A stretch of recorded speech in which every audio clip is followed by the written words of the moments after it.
talk about AI getting, smarter than humans. Well, before we hand over the keys to the planet, there's some really interesting new research. It suggests that even the most advanced AI might be hitting a wall. Yeah, it's definitely raising eyebrows, in the field. So today we're taking a deep dive into the world of large language models. Those AI powerhouses like ChatGPT and Google's Gemini. We're going to be looking at an article from Quantum Magazine called Chatbot Software Begins to Face Fundamental Limitations. And we're going to see, what it means for you and for the future of AI.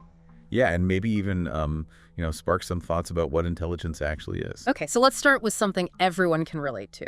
A good old-fashioned brain teaser. Have you ever heard of Einstein's riddle? Oh, yeah, it's a classic. 5 houses, different colors, nationalities, pets, the whole thing. The challenge is, figuring out who owns the zebra. Right, and researchers actually used this riddle, also called the zebra puzzle, to test the limits of LLMs. And guess what? They did great on the simple versions, but they completely failed when the puzzle got more complex. Yeah, and what's so interesting here is, it kind of reveals a possible weakness in how these models, think. So even with all their data and processing power, these AI superstars couldn't solve a logic puzzle that many humans can solve. So what's the deal with that? Well, the article talks about something called the composition problem. Mm-hmm. Basically, LLMs have trouble when they need to combine multiple pieces of information to solve a problem.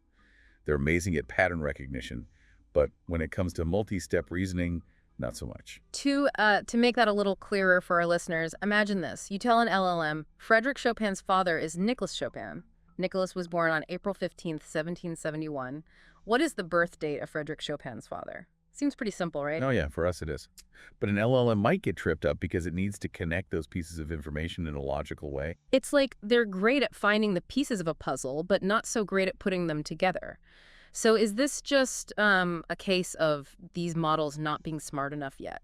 Or is there something more fundamental going on here? Well, that's the big question. To understand that, we need to kind of look a bit deeper into how these LLMs actually work. And the key is something called a transformer. That's the core architecture behind most of them. Think of it as the engine of the AI. Okay, so take us into that engine room. What's going on with these transformers that might be causing this problem with compositional thinking? Well, researchers have actually made 2 pretty important discoveries. First, they found mathematical proof that even the simplest transformers have inherent limitations when it comes to handling these multi-step reasoning tasks. It's there's a built-in limit on how well they can deal with complexity. So it's not just about making them bigger or feeding them more data. There's a ceiling. Exactly. And what's even more interesting is that computational complexity theory suggests that even if you make these transformers more complex, by adding layers, they'll still struggle when they're faced with really hard problems. So no matter how much you try to improve the engine, there are some hills it just can't climb. That's a pretty big limitation, wouldn't you say? It definitely makes you question some of those assumptions about how quickly AI is going to, become better than humans. It's kind of a reality check. Okay, so we've got these inherent limitations, but researchers aren't giving up, right? They're coming up with some really clever workarounds. What are some of the ways they're trying to push the boundaries? Oh, absolutely. One really neat example is giving the LLM extra information about numbers. It's kind of like giving them a cheat sheet for math, and it's actually helped them learn addition much more effectively. So a little help to get them to grasp those basics. Right.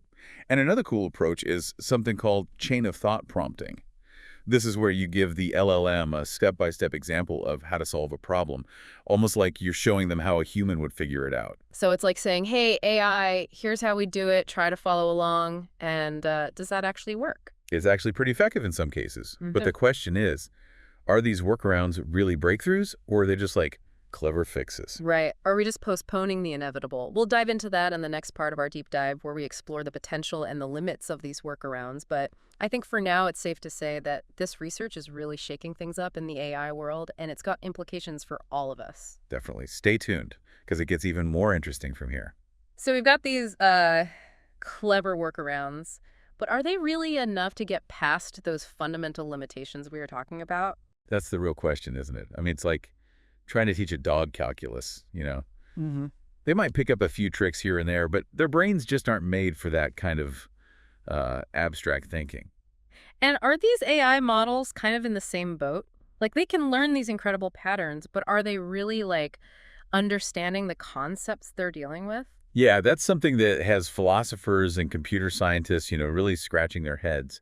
These workarounds, like chain of thought prompting, they're pretty interesting, but they could just be like trading wheels, helpful for now, but not really a solution to the underlying problem. So it's like they're still relying on pattern recognition just in a more sophisticated way. But real reasoning, the kind that humans do so easily, that might need a whole different approach to like developing AI. Yeah, that's definitely a possibility we need to think about. And that's why this research is so important. It's not just about the limits of LLMs, it's about like making us rethink what we even mean by artificial intelligence. Right. It's a good reminder that we shouldn't get too carried away with all the hype. Just because an AI can write a poem or solve a math problem, it doesn't mean it's thinking like a human. Exactly. And that has, real implications for how we develop and use AI in the future.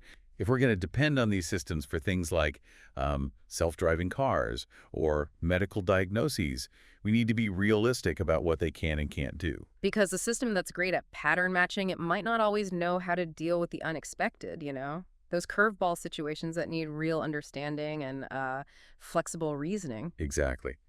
And that brings us back to you, the listener. Why should you care about all this? Well, because AI is becoming a bigger and bigger part of our lives every day. Understanding what it can't do, as well as what it can do, is super important for navigating this world that's changing so fast. It's kind of like knowing the strengths and weaknesses of any tool, right? You wouldn't use a hammer to like screw in a bolt. The same thing applies to AI. We need to use it in a smart way, recognizing both its power and its limitations. Right. And this research really highlights something important. We can't just assume that AI is going to magically fix all our problems. We have to be thoughtful about how we develop it, how we use it, and, the ethical side of things. Because at the end of the day, AI should be a tool that empowers us, not something that controls us or like limits our own potential. Absolutely. And that brings us to a really interesting question that this research raises. If even the most advanced AI struggles with multi-step logic, what does that tell us about how special the human mind really is? Hmm, that's a good question. Maybe it's our ability to think creatively, to connect ideas that seem unrelated, or to adapt to situations that are always changing. Those things might be a lot harder to replicate in a machine than we thought at first. It's definitely something to think about. Yeah. And it makes this whole exploration of AI even more fascinating. We're not just learning about machines, we're learning about ourselves in the process. So while we might not have all the answers yet, one thing's for sure. This research is making us think in a different way about the possibilities and limitations of AI. Yeah. And that's exactly what makes this field so exciting. It's always evolving, always challenging what we think we know, and making us ask bigger and better questions.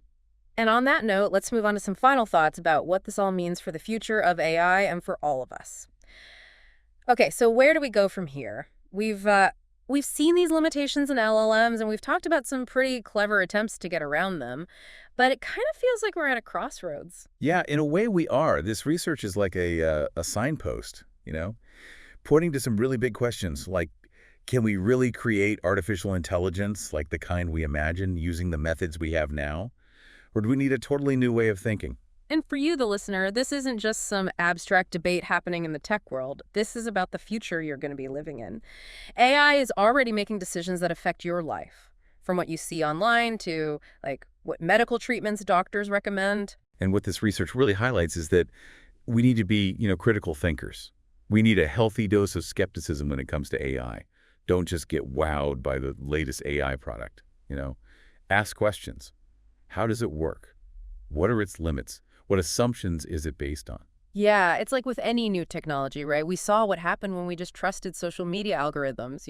Oh, yeah, It led to those filter bubbles and misinformation. We need to be just as careful with AI, especially as it gets more and more powerful. exactly. The more we understand about AI, the better we'll be able to, use its potential while also managing the risks. This research is a bit of a wake-up call, I think. It reminds us that we're not even close to creating true AI. It's humbling, isn't it? We tend to think of intelligence as this, like, straight line with AI eventually surpassing human intelligence, but maybe it's not that simple. Maybe not. And maybe that's a good thing. This research doesn't mean AI is a failure or that we should give up on it. It just means we need to think bigger, explore new approaches, maybe even redefine what intelligence really means. So as we wrap up this deep dive, here's something to think about. If the way we're developing AI now is running into problems, maybe it's a chance to step back and ask, what is it about human intelligence that's so unique? What are those things that allow us to reason, adapt, and create in ways that AI still can't? It's like an invitation to explore not just the limits of artificial intelligence, but also the amazing potential of our own minds. Mhm. And who knows, maybe by understanding ourselves better, we can figure out how to create machines that are truly intelligent. It's been great exploring this research with you. And as always, we encourage you to keep learning, keep asking those questions, and stay curious about the world of AI. It's constantly changing. Thanks for joining us on the deep dive.